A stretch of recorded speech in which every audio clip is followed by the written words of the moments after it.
I'm recording this video today because I want to educate you on how easy it is to really start a business in the year 2025. And so the business I am is in lawn care. So this video is going to specifically focus on the lawn care business, but these aspects you can apply to any form of business. These three principles I'm going to give you.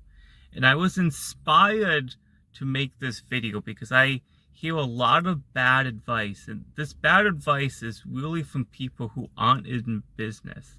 And a lot of people who aren't in business have told me a lot of bad advice that for someone who isn't currently in business, if they were listening to them, they would really think it would be hard to start a business. So I'm here to make this video to really tell you how easy it really is to start a business. And before I get into my 3 tips, why would you want to start a business in 2025?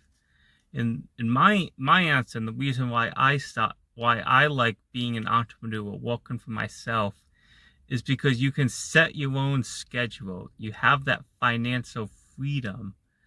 And it's such a rewarding experience being able to earn money on your own, set your own schedule. If you need a day off, you don't have to work that day. So let's get into these 3 tips now on starting your own business. And my number 1 tip is keep your operating costs low. I've heard so many people tell me to buy a truck, to get a riding mower, to get a trailer. You know, riding mower is over $2,000. Even the cheapest truck is over $5,000. A trailer, at least $2,000. Like all these costs are adding up. And again, there's a lot of maintenance with the truck. Yes, a lot of the biggest companies probably have all this equipment.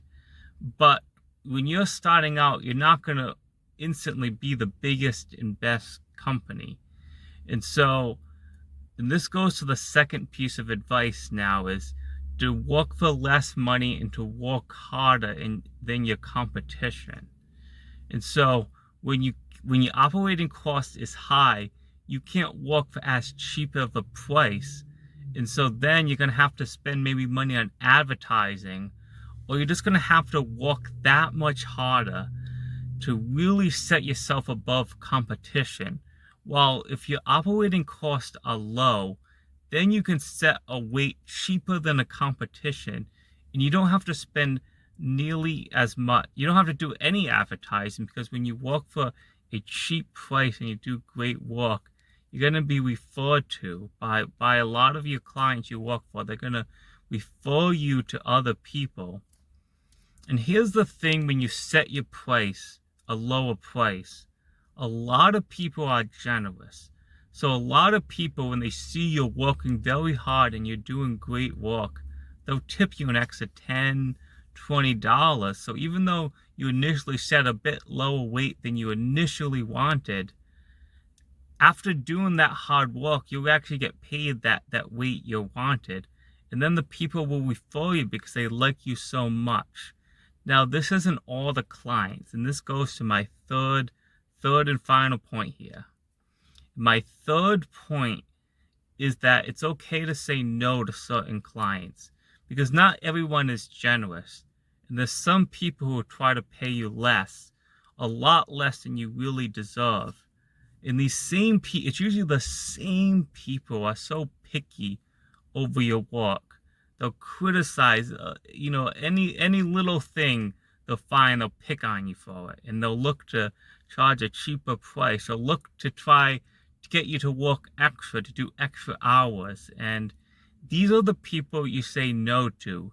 And it's okay to say no to them, because there's an abundance of people looking for, in my business, looking for a good lawn care person.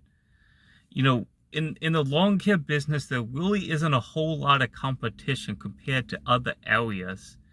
And so you really can choose the clients you want. Like, if you don't have any equipment yourself, maybe you do choose the people who have all their own equipment. Maybe they're too old, or they just don't want to do it anymore. Like that's a perfect, that's a perfect client, because you can really keep your operating costs low in that aspect. And so it really is that simple. You just you go for it. You go for it, and you don't necessarily have. If you have a job right now, you don't have to quit it. If maybe you just start this on the weekends. It's something you try maybe on a Saturday and Sunday, and you see how you like it. But it's very easy, and I think really anyone, when they put their mind to it and you really want it, can start a business, and it's such a rewarding experience. This month of April, I hope to record a few more videos on the topic of the lawn care business. I wanted to share my expertise after doing it for several years. I hope you follow me along and you listen to these other videos, and thank you for listening to this video, and please like and subscribe.